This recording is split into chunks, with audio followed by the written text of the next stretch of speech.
What is up, everybody? Enderheart here, back with Cipher Secret, and today we are going to be reading Chapter 24, Our Little Secret. Sorry if you can hear any of the background shit. I can't do anything about that. So yeah, whatever.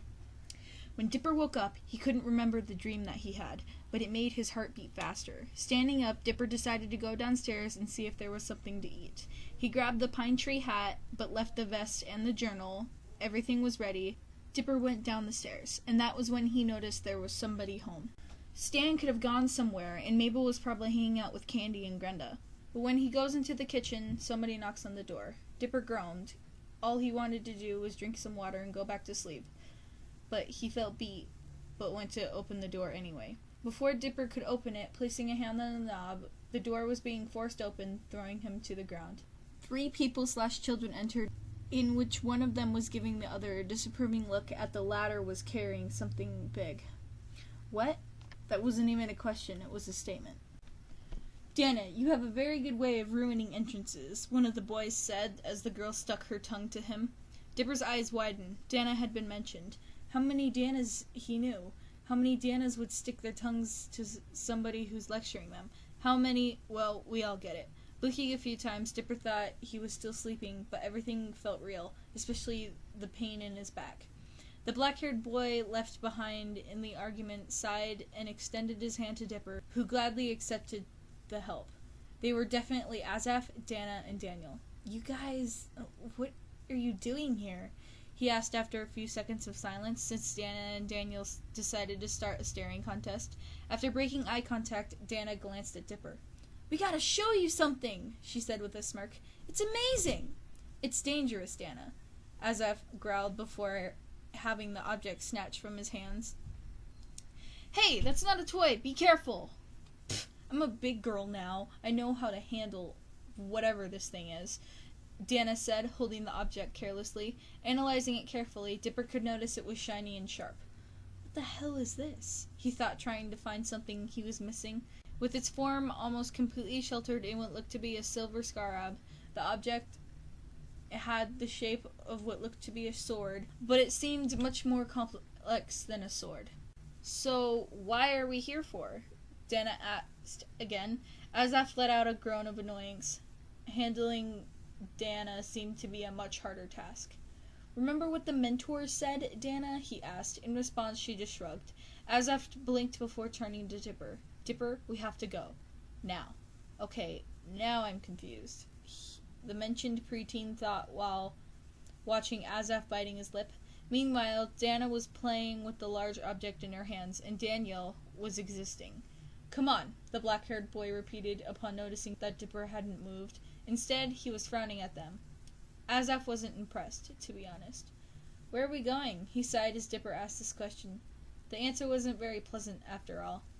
Trying to think of a way to say it delicately, Azaf began to formulate words to complete the sentence he had mentally created the best way he could.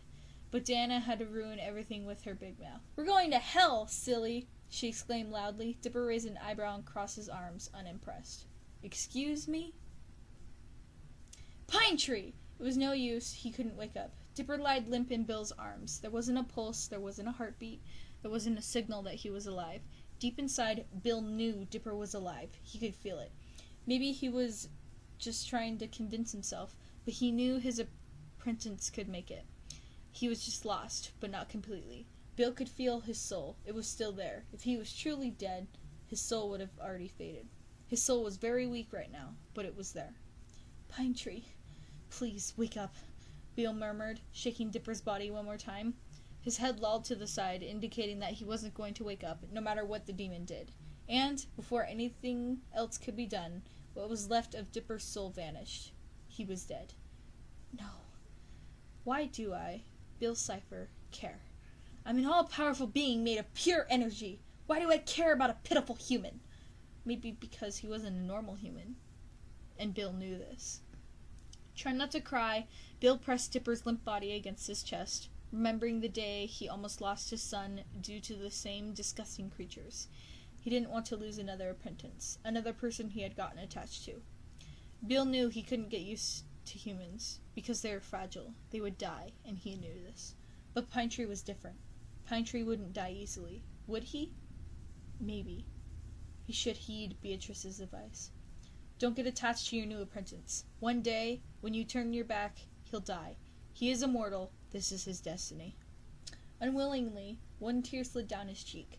Bill never thought he would ever shed a tear after what happened the last time, after their deaths. He promised he would never cry over anyone ever again. But he broke this promise, and he didn't care. His white wings lay on the floor, unmoving. The danger was gone, but it would be a waste of time trying to retract them. His apprentice was dead. Or was he? The sound of a weak gasp and the two following coughs right after Bill snapped out of his trance left him paralyzed. Cough, cough, more coughs coming from the body under him, made it clear that he was alive. Dipper Pines, his apprentice, was alive. His soul was back to normal, and stronger than ever. He felt more tears sliding down his cheeks steadily. Loud breaths could be heard from his apprentice. Bill, why are you crying? And then I told him, of course you are, dear, and she threw a cupcake on his face, Mabel exclaimed, finishing her story about one of her friend's birthday party. And how the guy she didn't like ended up with a cupcake being thrown at his face. Candy and Grenda laughed at the story, and thought it would have been more interesting if they had seen it with their own eyes. Mabel smiled. It's good to be away from it all and hang out. Like, forget all your problems and let the world take care of you, Candy said as she suddenly tripped on something. Ow, the world isn't a good caretaker. She deadpanned, adjusting her glasses. Candy, you okay? Mabel asked, extending a hand to help her friend. Candy gladly accepted the help offered when Grenda leaned to analyze the road and then grabbed something from the floor, swinging it in the air. Guys, look at this! She shouted. Mabel and Candy turned their heads to look at her with curiosity. In her hands there was a black prism. I think it's some kind of necklace or something, but it's weird and really ugly.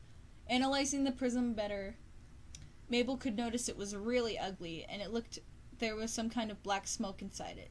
Candy frowned. That thing was a little familiar, though she couldn't remember it well. Why does this feel so familiar? She asked mentally. Can I get it? I mean, my bro's a pretty nerdy nerd, so he would probably know what to do with it. Mabel wasn't lying completely, but she wanted to keep the prism, even with its black form. It looked really pretty, and black fit her as much as pink, purple, or any neon color. Candy and Grenda agreed with this, but enough to know he knew many things. Sure, Grenda said, handing Mabel the prism. Don't forget to tell us if you discover what it is, Candy reminded. Mabel nodded. They were friends. Of course she would tell them, right? Of course. Why wouldn't she? Now she had to talk to Dipper. Speaking of which, she had noticed he was starting to act strange, but he wouldn't admit it or even tell Mabel about it. They usually confessed things to each other. Not that his appearance changed, but also his attitude. He seemed to have less confidence than before, and was confining himself from the world. They didn't hang out as much as before. She gripped the prism tightly in her hands. The subject was touchy. Mabel decided to forget about this, for now. Hey, did I tell you guys about my 10th birthday? So, what will it be? Dipper was standing in front of the shadowy creature that had a smirk plastered on his face. There he was again, back at that place. Wait, what was that place? It looked familiar, but he couldn't quite remember. The smell of something that reminded him of death, probably rotting corpses, invaded his nostrils, making him gag and feel nauseous, along with the smell of smoke, although there was none. He didn't remember going to sleep at all. What was happening? How did this even happen? Dipper opened his mouth to answer, but nothing came. One wrong decision would change everything, but there was one thing that bothered him. Was it a dream? If it was, then would any decision affect him? I don't know, he murmured. The creature started walking forward, and the smell of death would get stronger the more it walked towards him, revealing that the smell was not coming from the field they were in, but the thing itself. Dipper knew it was a creature. It had to be something, but he didn't know which one, so it would only be fair to call it a thing. It stopped at the edge of the forest, still covered in the trees' shadows, and extended a shadowy hand. The putrid smell made Dipper want to throw up. He had seen that creature before, but he couldn't quite put his finger on it. Something about it was very familiar, and it scared him. His clothes were different as well. They were pure white. This wasn't his usual attire, was it? "You have nothing to lose, kid," the creature said in a loud and confident voice, which wasn't very hard to recognize, even with the disharmonic and demonic voice tone it had.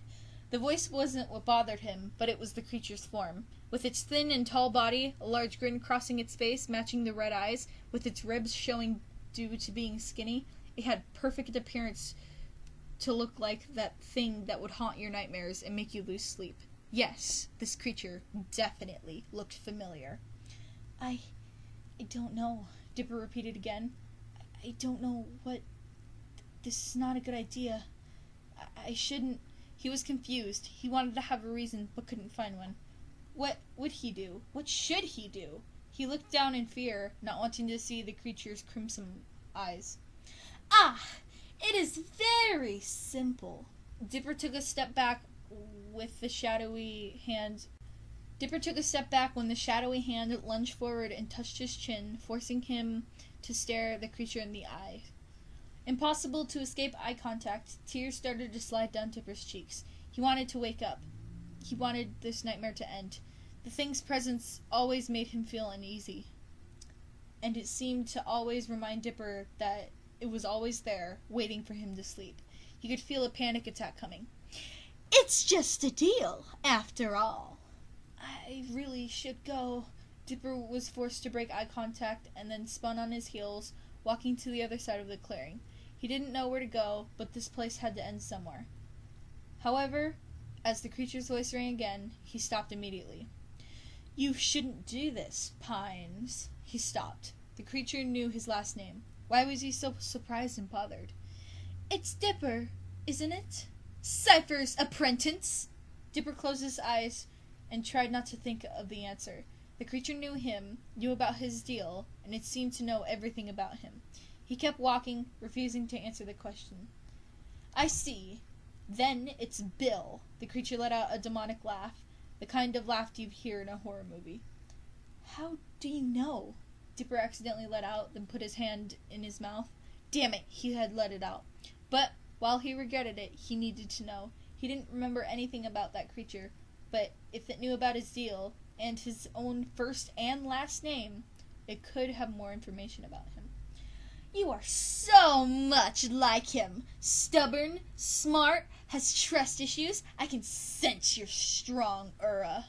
Dipper turned to the creature with interest, but raised an eyebrow. He never knew Bill had trust issues, yet he was stubborn and smart. And about the aura, he didn't know anything. "I am protecting you. One of the ciphers can be trusted. All you have to do is make a deal with me." Dipper seemed to think about it. That seemed like a fair deal, but there was a catch. There was always a catch. "Why do you want to help me?" "Because you all are already helping me. I am just returning the favor. I am a fair demon, after all." Dipper didn't know what that meant. He had never encountered that creature before. Why would he be helping him? And why would the creature even think about returning the favor? And didn't it just call itself a demon? Certainly this couldn't be right. All the demons he had encountered so far were either trying to get an advantage over him or didn't care at all. Why would this one be any different? Dipper seemed to think about it. He already had a deal with Bill, but the demon could be dangerous. He threatened Dipper's family. After all, just to convince him to make a deal with him. Maybe it wouldn't be such a bad idea. That creature was certainly strong. If it could linger in his nightmares, like Bill, perhaps it would stand a chance against his so-called mentor. And if it was all just a dream, he would have nothing to worry about. Because, well, it was all just a dream. "All right," he stuttered, making up his mind. The creature extended his hand again, which was surrounded by a white flame as Dipper shook it. The hand was unnaturally warm, though it wasn't caused by the flame. It was like Bill's. And the deal had been made. But what if Bill finds out? What if my family finds out? That was the newest question that crossed Dipper's mind. They would never forgive him if he made a deal with two creatures at the same time. One being a demon, and the other being, well, also a demon, but seemingly worse and more mysterious. "Nobody will find out," the creature assures. Its voice comes out perfectly audible. The disharmony was gone, and it seemed to have full power and control. "You are the apprentice of Bill Cipher, and I'm sure you know how to keep secrets. As for me, I have nowhere to go, so I guess there isn't a chance anyone will find out. Unless they are smart." Dipper gulped, feeling like that hadn't helped at all. "Still, don't worry, kid." A grin crossed the creature's face. "This will be our Cipher Secret."